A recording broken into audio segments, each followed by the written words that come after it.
Imagine this. It's dawn, and a 12-person SWAT team in full tactical gear emerges from the morning fog at the base of a 1,000-year-old castle. Ballistic vests, assault rifles, breach charges, thermal imaging equipment, and decades of modern combat training. If you love these kinds of hypothetical battles that make you question everything you thought you knew, hit subscribe. We break down impossible matchups that actually make you think. Now, standing opposite them, behind 50 feet of stone walls and a drawbridge that hasn't been lowered in centuries, is a garrison of medieval knights and archers. Full plate armor, longswords, crossbows, and a fortress designed by military architects whose entire lives were dedicated to one single principle: repel invaders. This isn't a fair fight. This is a collision between two completely different eras of warfare, two entirely different philosophies of defense and attack. On paper, the outcome seems obvious. Modern weaponry should dominate. Bullets travel faster than arrows. Explosives are more powerful than siege engines. Communication technology and thermal imaging should render medieval fog and darkness useless. But here's what makes this scenario genuinely fascinating. Castles were built to handle the most devastating weapons their time could create. They were designed to stop thousands of soldiers armed with battering rams, trebuchets, and catapults.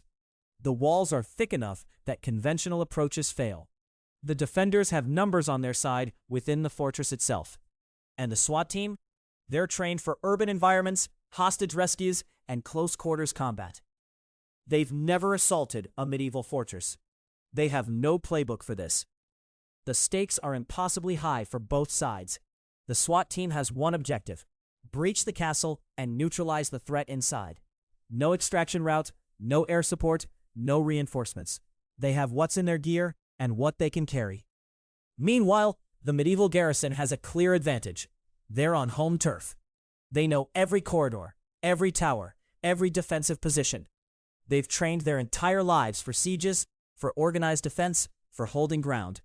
They know the castle's secrets: hidden passages, choke points, places where attackers can be funneled into kill zones. So the question becomes almost absurd in its simplicity.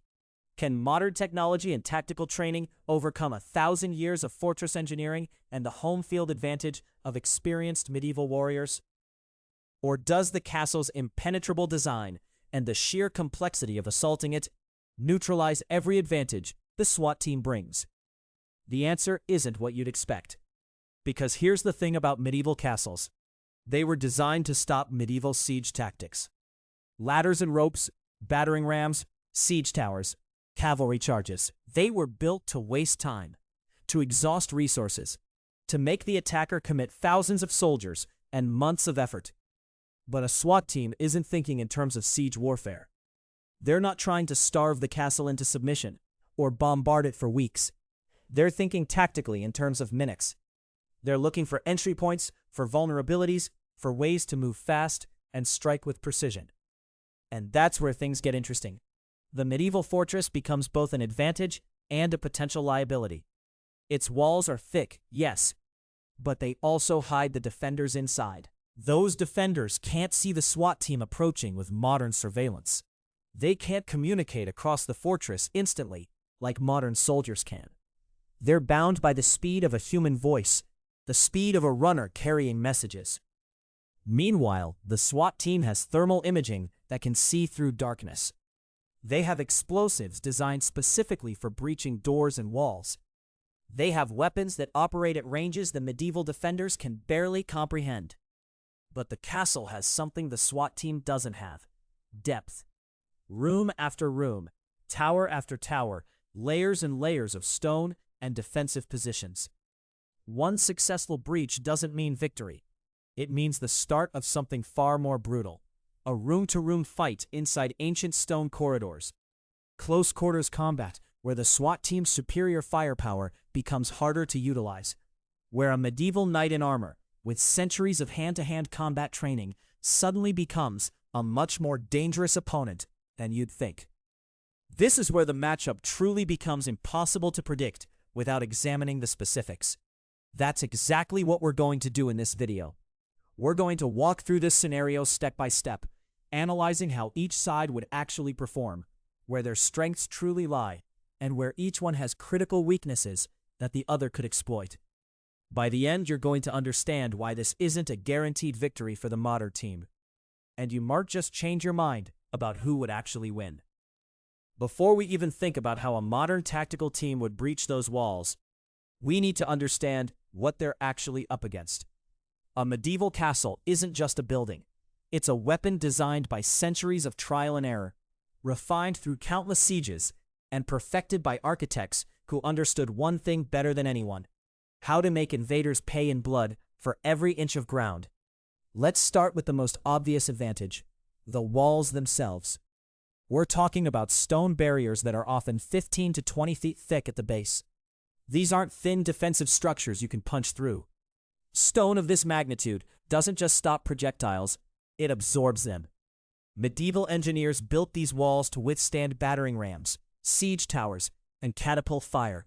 And they worked. Armies with superior numbers, superior weapons for their era, and months of preparation often failed to breach walls like these. The thickness alone buys the defenders something invaluable: time. But thickness is only part of the equation. The shape of these walls matters enormously. Medieval castles were built with a specific geometry in mind. The walls angle outward as they rise, creating a slight overhang called a batter. This means that anything falling from the top, boiling oil, stones, arrows, doesn't just fall straight down. It gains lateral momentum and spreads across a wider area. It's a design that makes the castle actively hostile to anyone trying to scale it. And the defenders took full advantage. They built crenellations, those notched edges you see on castle walls, which gave them cover while they fired down. They could lean out, loose their arrows or crossbow bolts, and duck back behind solid stone. An attacker scaling the wall had almost no way to return fire effectively. The wall itself became a barrier to self-defense. Now add elevation. They were positioned on hilltops, elevated ground, anywhere that gave the defenders a commanding view of the surrounding terrain. This elevation serves multiple purposes. First, it extends the range at which defenders can engage threats. An archer on a 20-foot wall on top of a hill has killing range that extends hundreds of yards further than an attacker on lower ground. Second, it makes approach difficult. You can't run uphill at full speed while carrying combat gear and trying to maintain tactical formation. You're exposed, exhausted, and vulnerable. Third, and perhaps most critically, it gives defenders perfect visibility. There are no blind spots, no places where attackers can mass unobserved. Every approach vector is visible from multiple points on the castle. But perhaps the most devastating advantage a castle possesses is something called the kill zone. Medieval engineers understood choke points intimately. They designed their fortifications to funnel attackers into narrow, confined spaces where the advantage of numbers meant almost nothing. Take the main gatehouse. It's the most heavily fortified section of any castle, and for good reason. The gate itself is usually a narrow opening, sometimes only wide enough for 2 or 3 people abreast. Beyond the gate, you enter a passage, sometimes a straight corridor, sometimes a deliberately winding path. The walls above this passage are packed with arrow slits, murder holes, and firing positions. An attacker pushing through the gate is entering a space where they're completely exposed, and the defenders have overlapping fields of fire from multiple angles. Medieval soldiers knew that once you were committed to that passage, escape was difficult, and fighting back was nearly impossible. You're trapped in a stone tunnel, while people above you shoot down without risk. This is the reality of medieval defensive architecture. It's not just about walls, it's about geometry, about forcing attackers into disadvantageous positions, about creating spaces where the defenders' smaller numbers become irrelevant because they control the terrain so completely. For generations, armies tried to break castles like this. Some succeeded, but most didn't, and those who did typically required either overwhelming numerical superiority measured in the thousands, or they had to resort to starvation, simply surrounding the castle and waiting months or years until supplies ran out. Direct assault on a well-defended medieval castle was a nightmare scenario. the defenders could sustain casualties far above what the attackers could afford. A single defender in a fortified position was worth multiple attackers in the open. Medieval generals understood this math intimately. It's why siege warfare existed at all, because direct assault on castles was so costly that alternatives, however slow and grinding, were often preferable. These are the advantages we're looking at. Massive stone construction that absorbs punishment. Defensive geometry that makes approach difficult and return fire nearly impossible. Elevation that extends defensive range and eliminates surprise. And kill zones that turn the castle's interior into a death trap for anyone trying to force their way through. This is what a modern SWAT team would be walking into. This is the standard they have to overcome. And as you're about to see, those advantages don't disappear just because your opponent has body armor and automatic weapons instead of chainmail and crossbows. But here's where the SWAT team's true advantage emerges. They don't rely on courage or experience alone. They bring an arsenal specifically engineered to breach, penetrate, and overwhelm fortified positions. And unlike a medieval defender who might spend months preparing castle walls, modern tactical equipment was designed in laboratories, tested against actual threats, and refined through decades of urban warfare doctrine. Let's break down what arrives with that tactical unit. First, the breaching charges. These aren't your grandfather's explosives. Modern-shaped charges can cut through reinforced doors, blast through stone walls, and create entry points in seconds where medieval defenders would need to hold against siege weapons for days. A SWAT operative carrying these charges has more destructive power than a medieval catapult crew. They can literally reshape the battlefield on demand. Next comes thermal imaging. Imagine seeing through the darkness, through smoke, through fog, and identifying every living body inside that castle, regardless of where they hide. Medieval defenders relied on darkness as cover. They'd position archers where torchlight couldn't reach. They'd hide in shadows. Thermal imaging eliminates that advantage completely. A SWAT team member wearing thermal goggles sees the heat signature of every single defender, giving them perfect intelligence about positions, numbers, and movement before they ever breach a door. Then there's ballistic protection.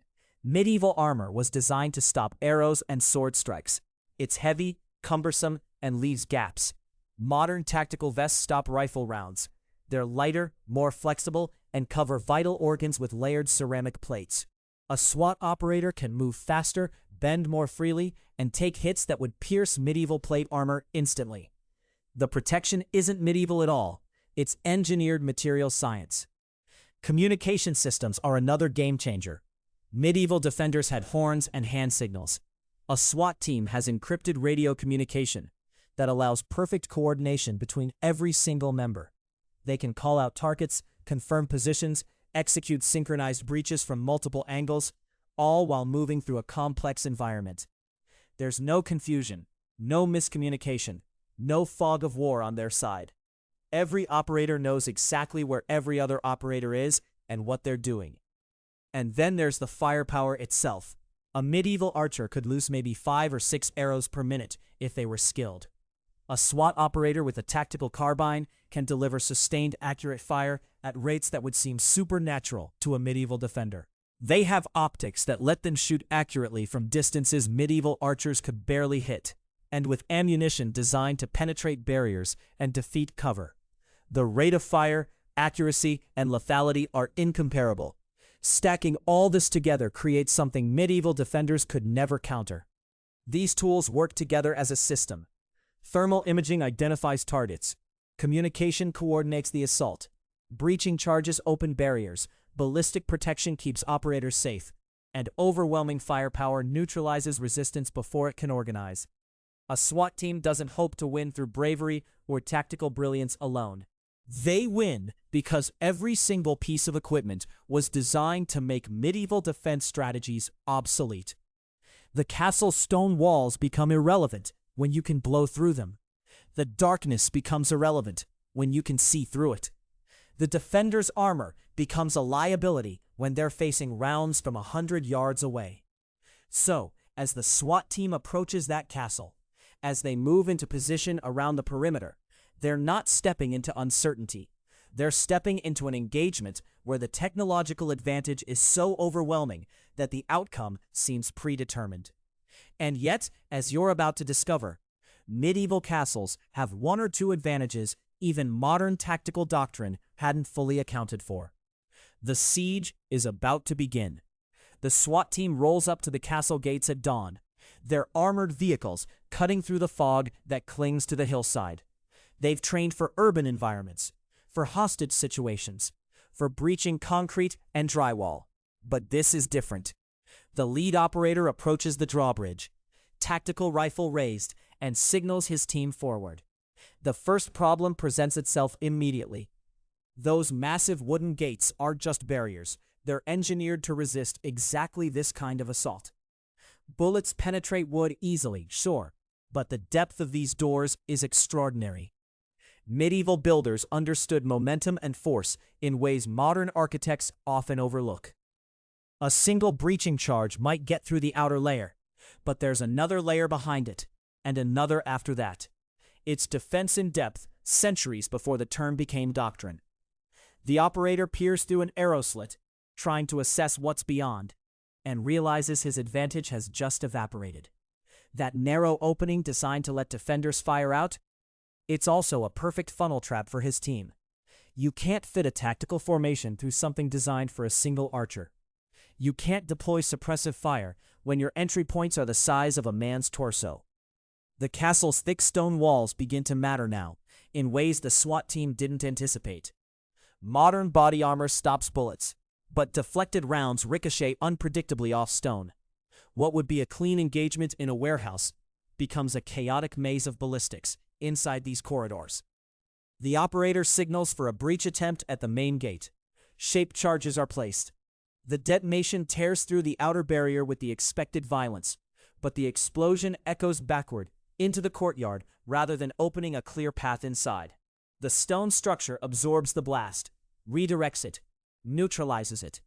This isn't like breaching a door in a modern building. There's no clean entry point. If this insight into medieval design is resonating with you, drop a like. These architectural details completely change how we think about tactical advantage.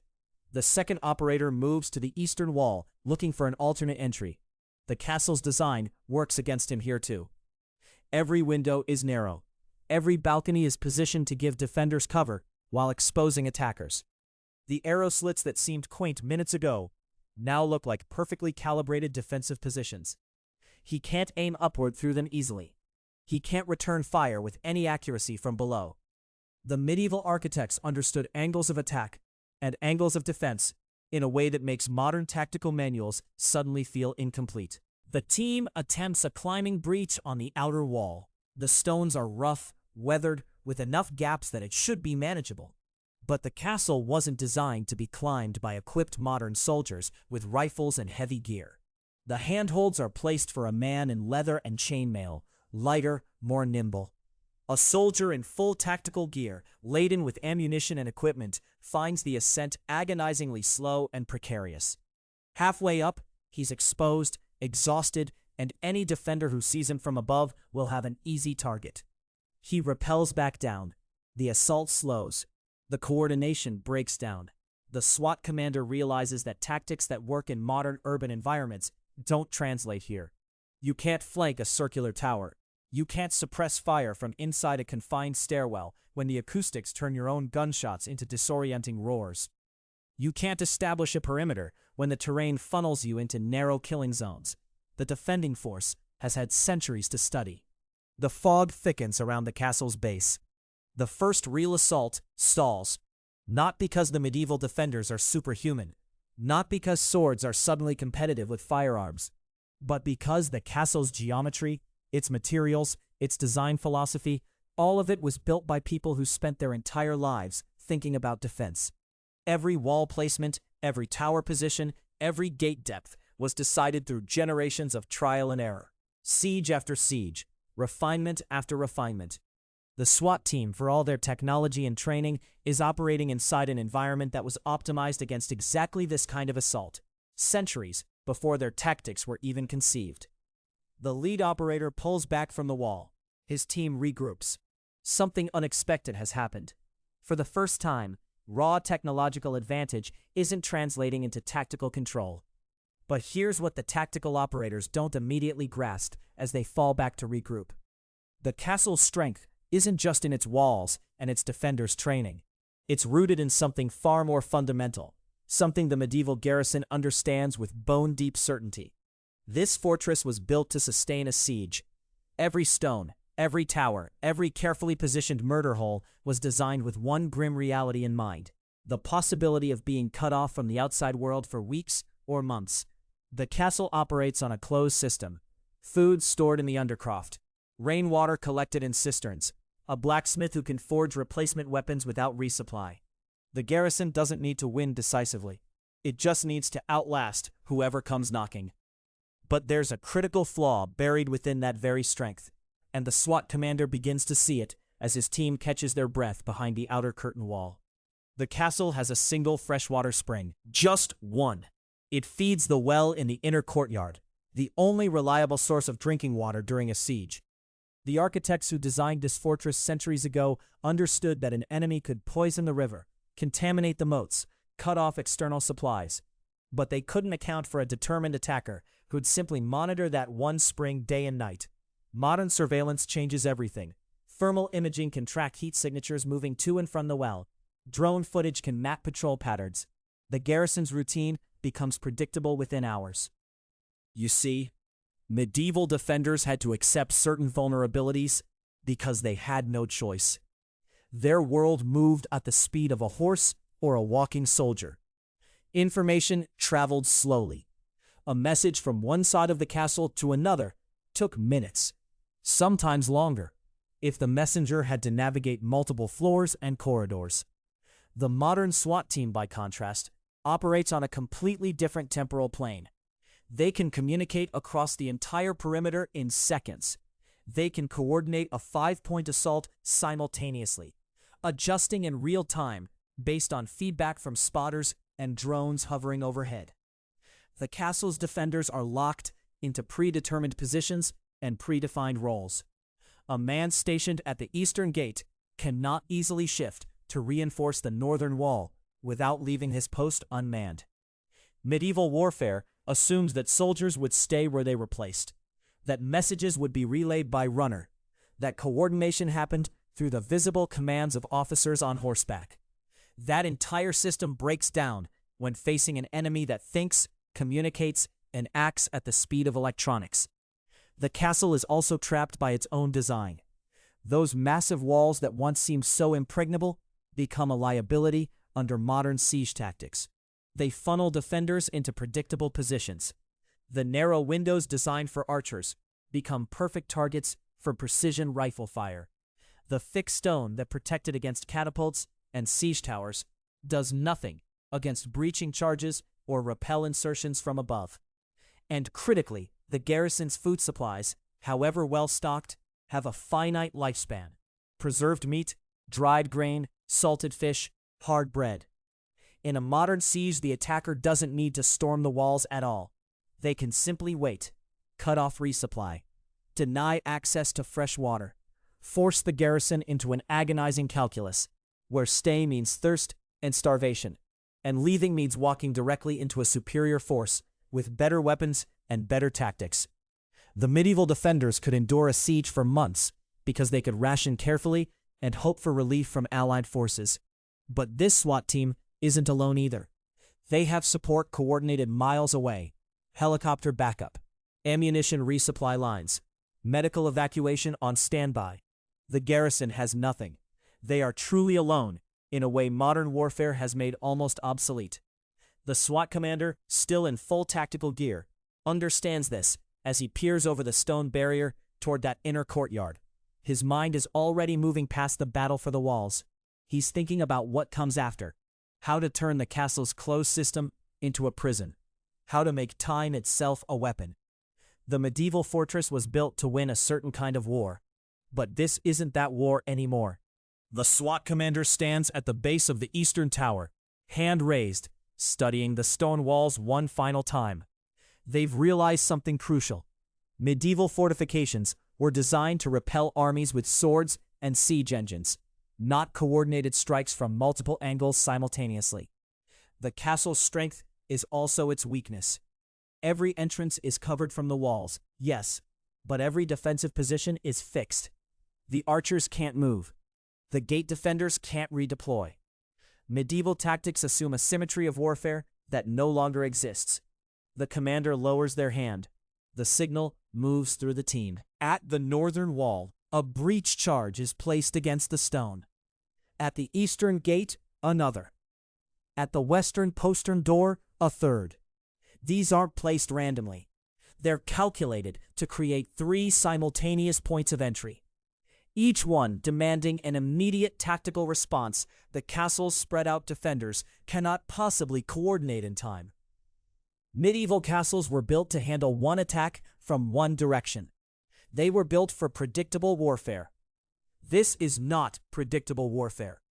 The charges detonate. 3 massive clouds of dust and fragmented stone bloom across the fortress simultaneously. The sound is thunderous, echoing across the valley below. The castle's defenders spring into action, but they're already behind. Half their archers rush to the northern breach. The gate guards mobilize eastward. But the SWAT team doesn't commit to any single point. They're probing, pressing, forcing the castle's military resources to stretch impossibly thin across 3 fronts at once. At the eastern gate, the armored defenders hold firm. They've reinforced the position with rubble and barricades. The SWAT team breaches, meets resistance, pulls back. It's a stalemate again, just for a moment. But that moment is all the distraction needed. While every available defender is locked in that eastern struggle, the western team makes their move. They pour through the postern door. They're inside the castle now, moving through the lower chambers, the kitchens, the storage halls. Once inside, everything changes. The castle's greatest strength, the defensible walls, the high ground, the clear sight lines, becomes irrelevant. The interior is a labyrinth of narrow corridors and shadowed chambers. The defenders' heavy armor, built to protect against arrows and crossbolts, becomes a liability. It's cumbersome in confined spaces. It restricts movement. It makes them loud. The SWAT team moves like water through the corridors, employing tactics refined through decades of urban operations. They use flashbangs in the Great Hall. They clear rooms methodically. They communicate through radios and hand signals that medieval commanders could never replicate. Within minutes, the castle's inner keep is surrounded. The remaining defenders, now realizing that the fortress itself has become a trap, face an impossible choice. They can continue fighting in a place where the modern team's advantages are absolute, or they can surrender. Some choose to fight. The results are decisive and quick. Others stand down, recognizing the futility. The SWAT commander stands in the castle's great hall, dust still settling, banners hanging limp from the stone walls above. They've won. But victory came with an unexpected realization. The medieval fortress, so powerful against everything it was designed to defend against, fell almost instantly to a threat it was never engineered to resist. The castle's stone walls, the drawbridges, the narrow arrow slits, the fortified gatehouse, all of it becomes nearly useless when you can breach multiple walls simultaneously, move through darkness with thermal imaging, coordinate attacks across distances, and employ tactics that assume mobility and speed over static defense. But here's what truly matters. The castle won something else. Every second its defenders held their positions forced the SWAT team to commit more resources, to slow down, to be more cautious. The medieval fortress made them work for every inch. In a real conflict, where civilian lives were at stake inside those walls, those seconds might have mattered. Those defensive positions might have bought time for negotiation, for evacuation, for alternatives to violence. The castle's designers never anticipated assault rifles or breaching charges, but they did build something that slows down attackers and forces deliberate, methodical tactics. The true winner isn't necessarily the SWAT team, though they achieved their tactical objective. The true winner is whoever controls the conditions of engagement. The SWAT team succeeded because they could choose how to attack, when to attack, and with what tools. They could coordinate across distances and reimagine what a siege means in a modern context. But in a world where you can't choose those conditions, where you're the one who has to defend a fixed position against an unknown threat with unknown capabilities, the medieval fortress suddenly doesn't look so obsolete. It looks like what it always was, a structure that buys you time, that forces an aggressor to commit, that makes you harder to kill. Neither era won absolutely. They won their own wars, fought on their own terms. The SWAT team proves that modern tactics, coordinated technology, and mobile assault overwhelm medieval static defenses.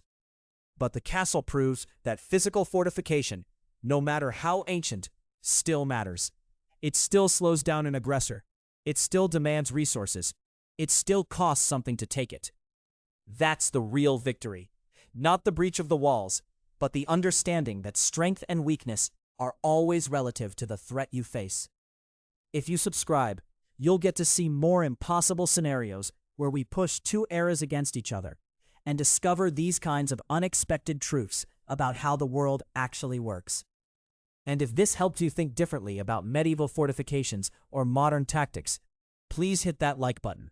I'd genuinely love to know in the comments, if you had to defend a position against modern assault, would you rather have medieval stone walls or modern military equipment?